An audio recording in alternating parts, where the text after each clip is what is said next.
pilot was transported by other pilots.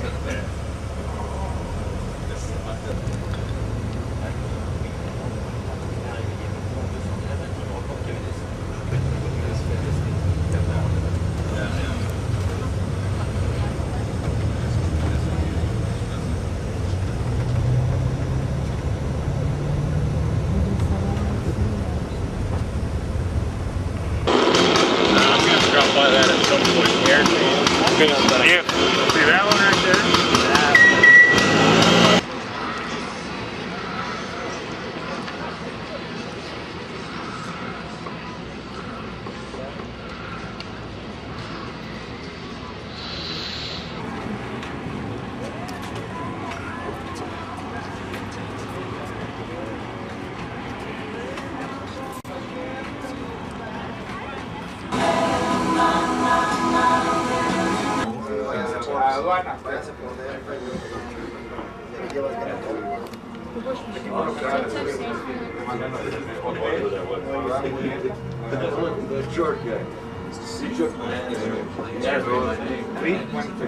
Young kid or yeah? Probably Aaron.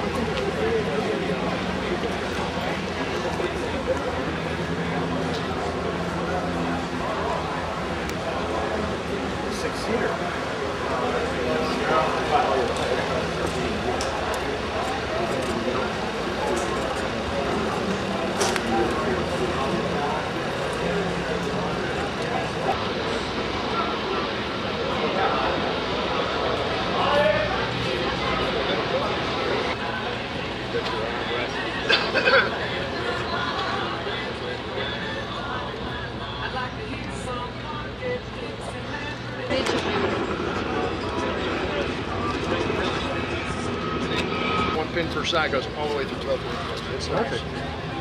What I want to see is the wings folding. That would be really neat. Folding would be nice. I mean, but you know, just being able to take them out. That's if you're going to store it.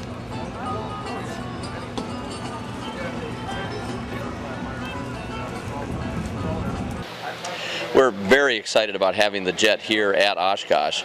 With the prototype here, it's the first public display of the airplane flying. And we've shown the mock-up at the AOPA show last year and then here at OSKOSH. And then of course we had it in Europe recently at the E-Base show.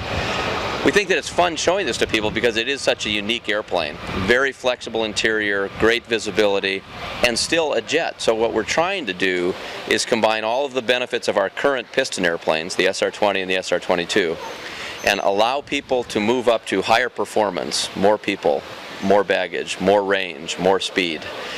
As we look at the market for this airplane then, we just imagine the fun places it would be to go. Here in the United States, how do we get to places around the country quicker? I sometimes wonder if I'll be able to fly to Iceland, stay overnight, and then fly on to Europe, or go from Germany down to Turkey, or England down to the south coast of Spain. All of the ways that people would use an SR-22 now, but be able to do it faster, carry even more people. Can we see the jet in Turkey's air shows? Well, I don't know when we'll have one flying that we can have there, but we would love to be able to send a mock-up there. So far we only have the first airplane flying, which we call V1 for verification, and it's the beginning of the test program. That will be followed by multiple prototypes as part of certification later on. And then obviously we're looking forward to having sales demonstrators in the various places so people can fly. Right now, we've still had quite a number of airplanes ordered, even though no one's had a chance to fly in it. I've never flown in it, only the test pilots. But we're over 500 in position orders, and we've got about 425 customers in that group, and then we have demonstrators and other airplanes throughout there. But the airplane's selling well, and the test program's going well. We're very excited about it. What's your future plans Well, about projects? Well, we have a lot of projects coming. Certainly the SR-20 and the SR-22 will always be upgraded. So things like the new perspective launch, the Garmin instrument panel is just really a lot of fun. And Avidyne and L3 and all of our other suppliers as well are working on new things for us. So that airplane will continue to evolve. On the low end of the scale, we've got the LSA, the SRS. And the purpose of that airplane is to try and grow the market. We need a lower cost, fun way for people to learn how to fly, because we think once people learn how to fly, they'll want to travel more in light aircraft. And then of course as you move up to the jet, where a lot of our research dollars are going, it's a very expensive project. The first goal is to certify this airplane, the one we see behind us. And it'll be a 25,000 foot, 300 knot, roughly sort of airplane. We actually haven't announced any performance figures yet. We'll wait and see what it really does. And then after that we'll have developments of the jet. If you think back to the SR-22, we're on the third generation of the airplane. I can imagine 3 generations of the jet as well, and we'll continue to add new features to that. Yes, a lot of fun things are coming.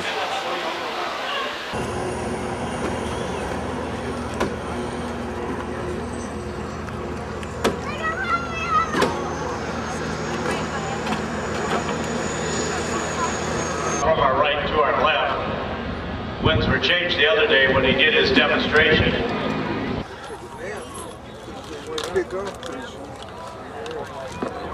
We're waiting for the nemesis to land, and he's just here, and that's what he's doing. He's being safe. And he's already got the record, so tell me what is there to prove. Are very similar to NASCAR Formula One. These planes dry are about 1,500 pounds. Wet, they're about 36. The Vision S650 is a single-engine jet, obviously from Cirrus. Detailed design, but it will be just with a parachute. We'll have our parachute on. It is powered by the Imperium FJ-33. This airplane is obviously designed by Cirrus for the owner flight. Perfect for the family of 5. This seats 5 plus 2.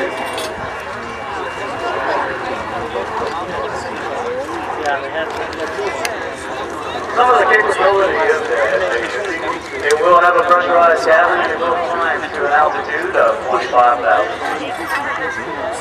Some of the questions people are asking are, will it have no ice? Yes, it will. Also an pleasant.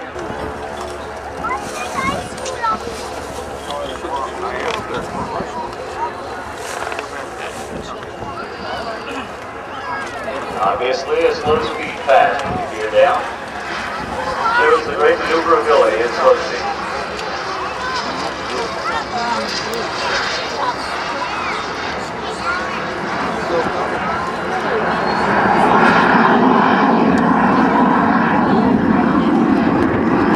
Speed fast, and it'll be headed home for more development. Ladies and gentlemen, there you have it, the Cirrus SJ-50.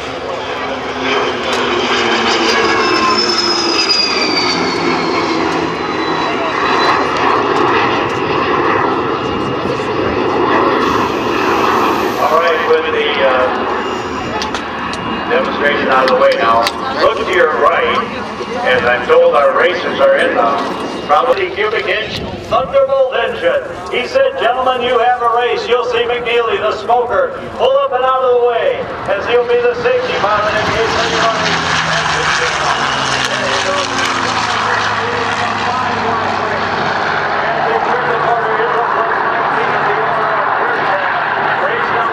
You can see that Odegaard has 4 blades on that Corsair. One is painted white. It looks like this is exactly the way the racers turn the corner at 500 miles per hour at Reno in the unlimited class, the world's fastest motorsport. Folks, it's great, it's exciting, and Reno is the capital of air racing in the world. It is Mike Needham in the lead, the owner of 99 aircraft.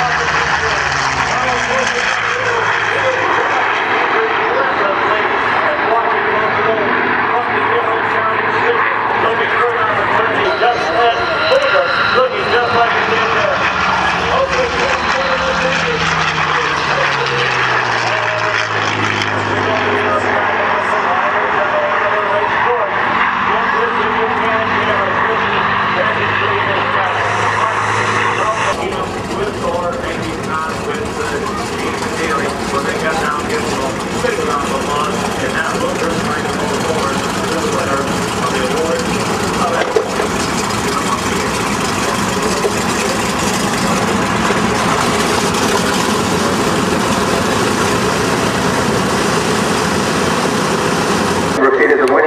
2007. And here he comes, ladies and gentlemen, for the first pass.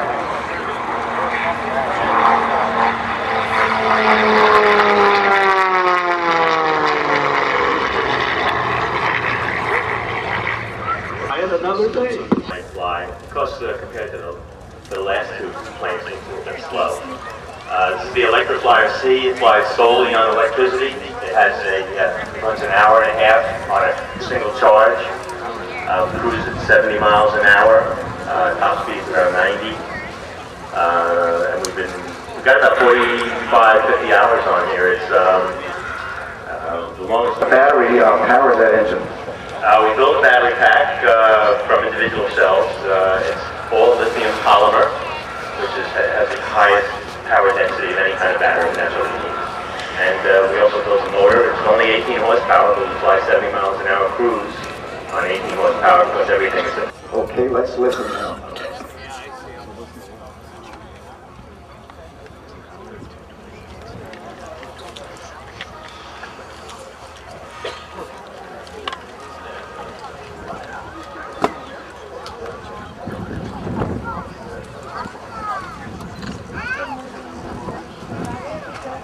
How's that for a big noise?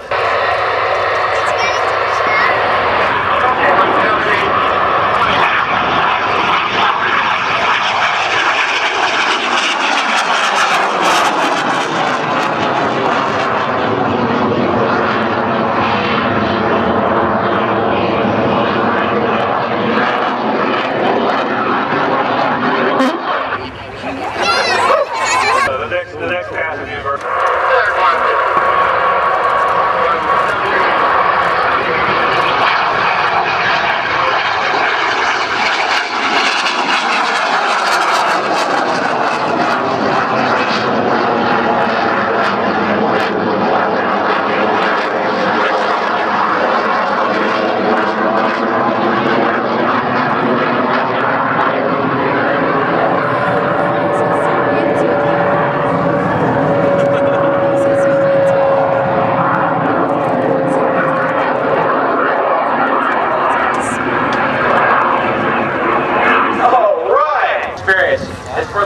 Series for RVs, vans. Last year, a lot of the experimental, non-certified engines for non-certified aircraft. What we do is it's actually certain commercial attention, detailed attachment to your engine in the Thunderbolt area, and the light coming in.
City Road. Drop testing using massive shuttle recovery into space.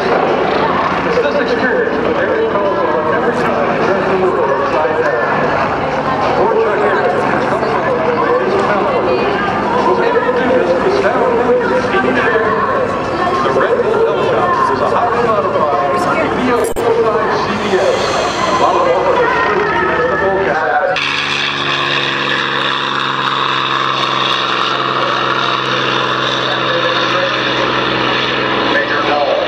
From St. Paul, Minnesota is flying today's demonstration.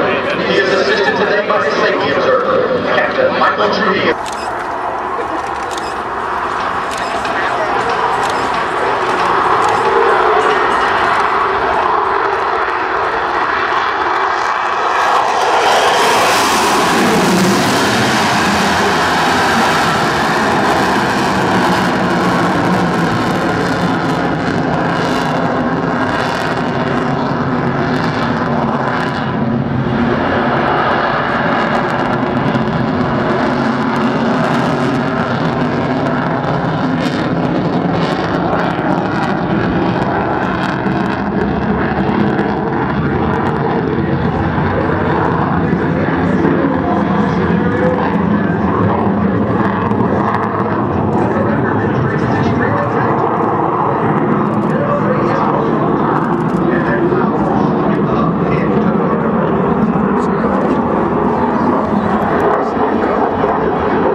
Sean's coming on his way down the line.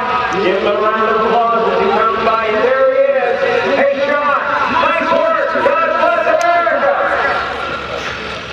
We got somebody. He's living the dream. All right. Now, all of the men and women in our military are volunteers. Those of us who are here today, we owe them a great deal of gratitude.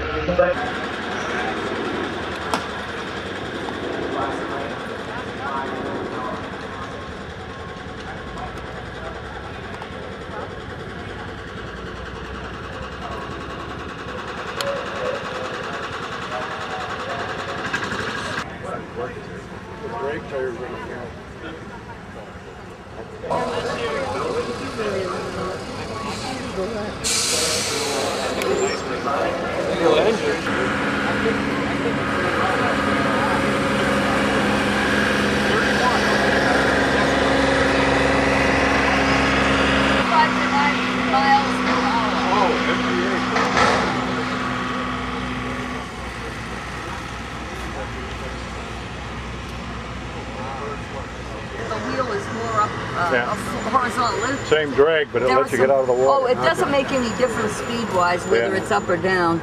Let's see, somewhere here. Well, as you go through, you'll see. That's how it looks like. So you guys keep this guy. Antique airplanes are a long-term interest of mine, going back into the mid-40s. And I have an interest in water flying, and the ultimate flying is an open cockpit biplane on floats, but the problem with that is where do you keep it? And once you've spent years restoring it, you have to leave it out in the open. So the answer really is to have an antique amphibian, and which this is. So we searched for this particular airplane because it had a very good reputation, and it's an all-metal airframe. And we've made 3 trips to Alaska after 3 years of research on how many were built, what happened to them, and there were only 21 built.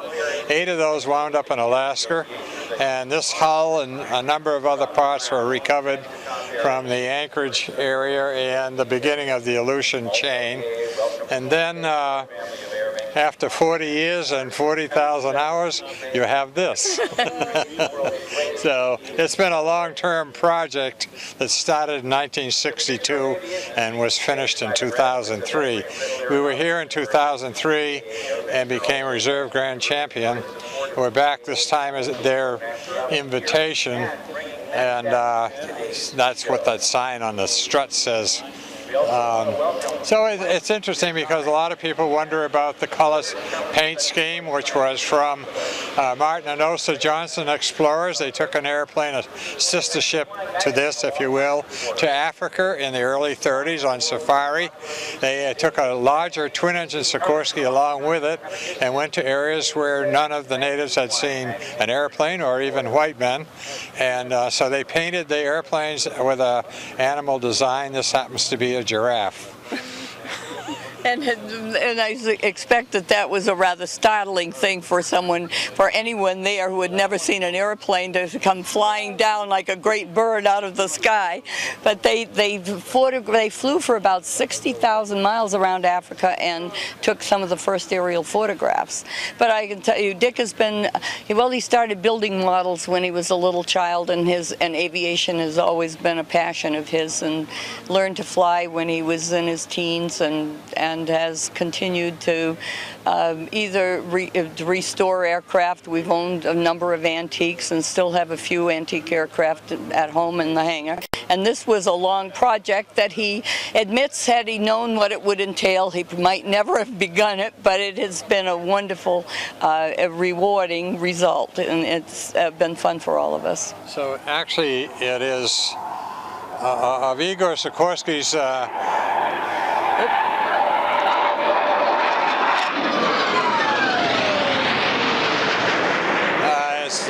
Igor Sikorsky is the same people that build helicopters today. He started in Russia in the teens, and then when he came to America, he built a series of flying boats. This happens to be the oldest original Sikorsky flying boat in the world. So it's quite a treasure. Would you like to come?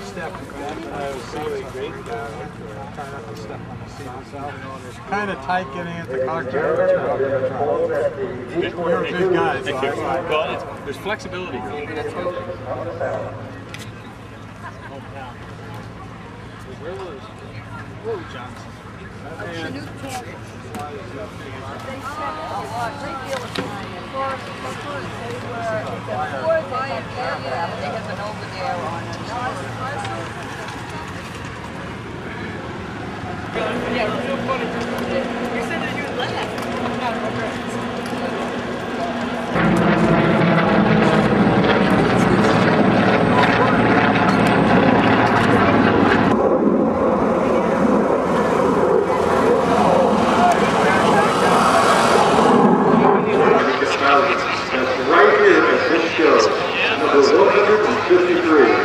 JP saw an article in the paper, I guess they were talking to 1984.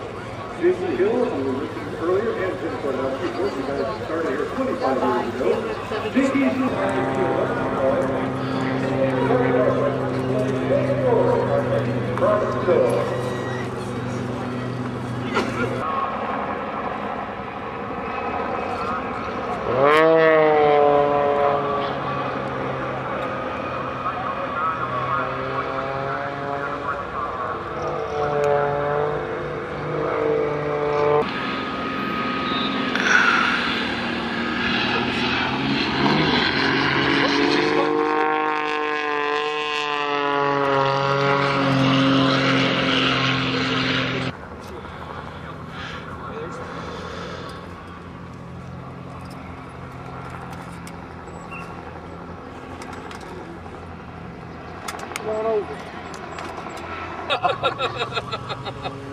Ultra wide. Yeah.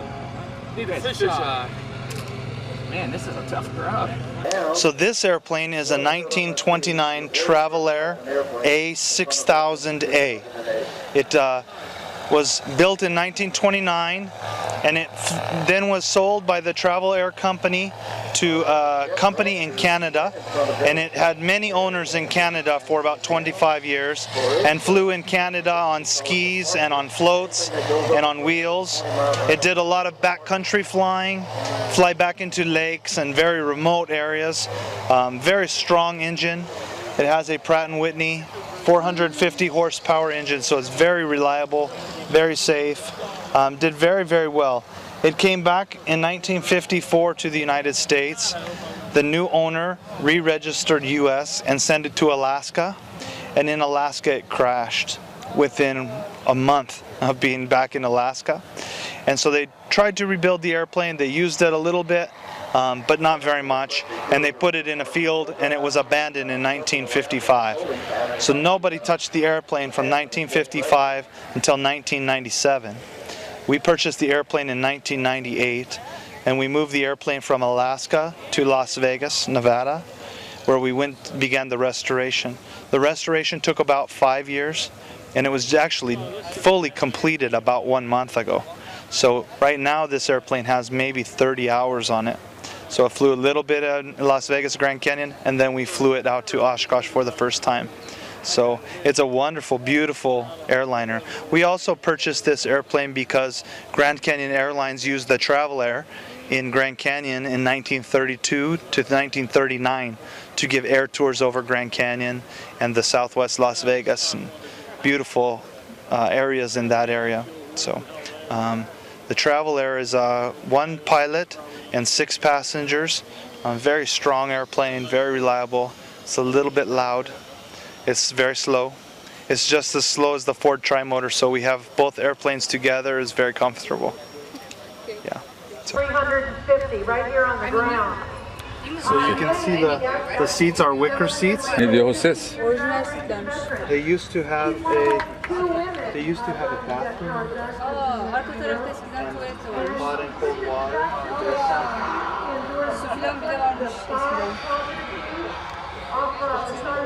This airplane is entered in the contest for restoration.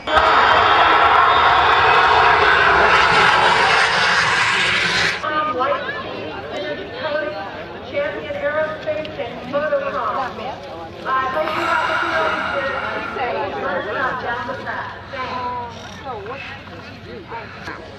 Until he turns his back and flies something else, we don't want to make it. Hi, this is Dave LaPresti, and we've got Courtney Fornoff coming in.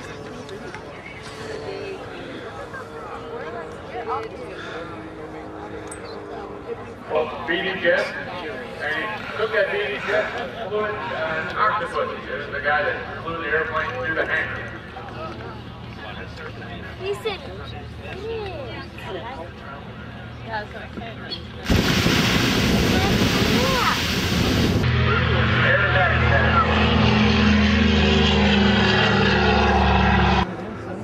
Looks like Courtney's getting lined up out there now. Now earlier today at 1 o'clock, it was standing room only, but don't worry, we'll do it again next year. Or if you're in Florida, the first Saturday of December, he's going to do it all again. It's a 1929 Ford Tri-Motor. It was built by the Ford Motor Company in Detroit, Dearborn, Michigan. Its first flight was September 4th, 1929. It has a long history. It will be 80 years old next year. So it's been flying continuously from its first flight. It's never been lost. It's never been restored. It's been continuously operated.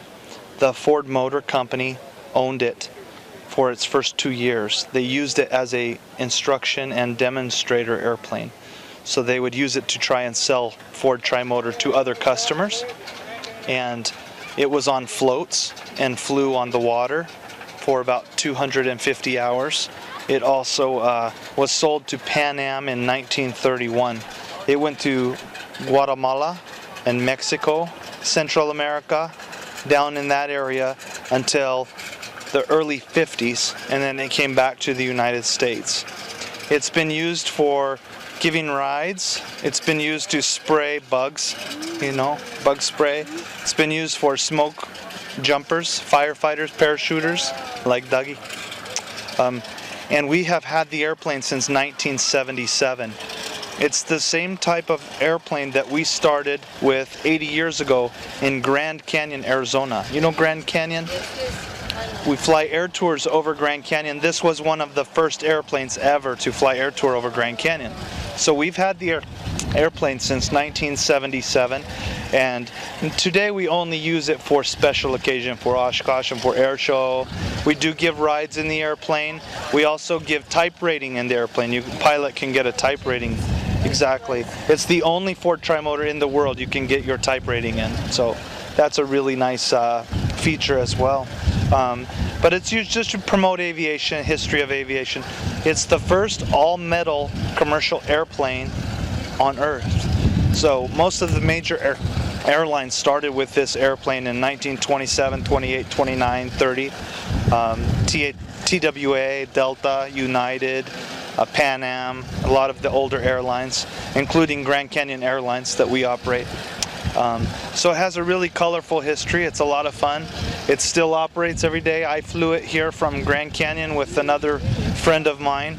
It's very slow. How long does it take from Grand Canyon? From Grand Canyon to here took over 16 hours. Wow. So 2 days.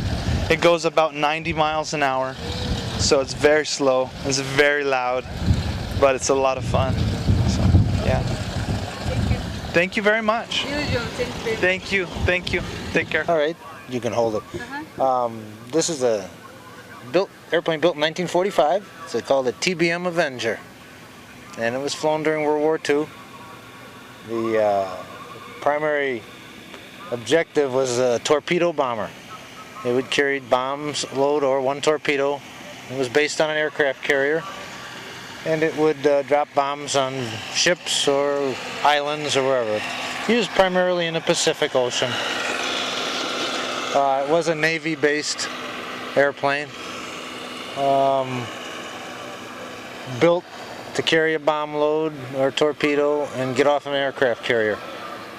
The only reason it's here today is because it can carry such a heavy load. They used it for firebombing in the U.S. and in Canada, and then in the 80s it was redone and restored to warbird status. forward-looking status. So it's a How long have you been flying with this aircraft? this plane about 9 years now. 9 years. Yeah. And it's just a little piece of history, you know, to be able to have it flying and have people enjoy coming to look at it. And it's got its own sounds. A lot of crew was used to arm it, to maintain it and everything. So a lot of people know the sound of it, not just the pilots. So a lot of old veterans love to come and look at them and reminisce about their time in the service with the airplane. So. Where did you bring it from? Which country? Which city? I base it in Joliet, Illinois. How long does it take to fly from here? It's just about an hour trip, so not too bad. But the nice thing is showing it to veterans, and then being able to show it to people and still keep it in flying status. We maintain it and keep it flying, so that's a fun thing. Thank you.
Mom. How about California or something?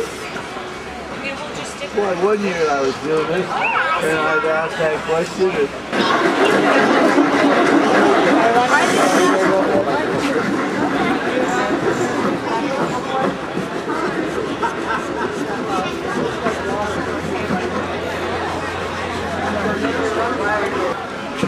Alright, make sure you got everything on the back of the rivet. That's good. Alright, let's do these four corners in your set, bud, and then I'll get it to you. Alright. Pretty good. This seems kind of... That's our final correction. It's perfect. So we have the 347. And our final had a connection 15 and 40. So we actually kind of be flying. Keep it off to the side. On the Aero stage in just a couple of minutes. Come on over.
First, a flight demo of the F-22 Raptor, followed by a heritage flight with the Raptor and the P-51.